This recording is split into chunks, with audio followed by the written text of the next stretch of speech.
So, ang dinner na mo karon, so nag-ready na ko. So, ang sili ako na nung na-slice, patangtang na ang liso, gibutangan na akong minced pork. Then, pag human, nga po ko'y chicken, tibok chicken, ato ra ning i-steam. So, nalimpyuan na ning chicken, mao ni siya ang season, mora ni seasoning, mora na akong i-timpla sa chicken. I-massage, ang usa ka sachet, ihurot yun ni natog massage sa tibok chicken.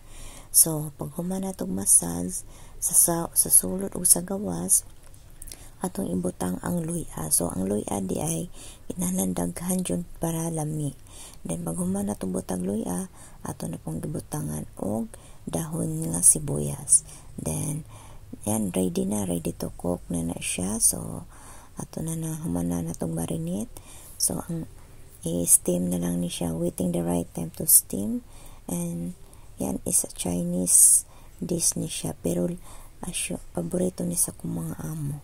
So, pag humana ni, nag-ready na po ko sa ako ang quick soup.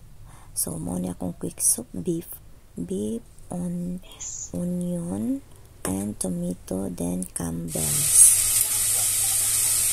So, ito na i-steam of 35 minutes. Then, yan, quick soup na to.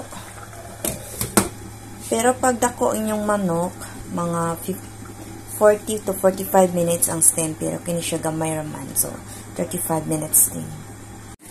So, nagsugod na tagluto. Then, nag-steam. Nag-prito kita, nag-steam. So, ito nang nagluto ang sili. Then, pag human ang prito, then nagluto kita gulay. Then, this is it. Finish na steam. Then, slice na ito. Then here the finish and ready to serve, waiting the right time.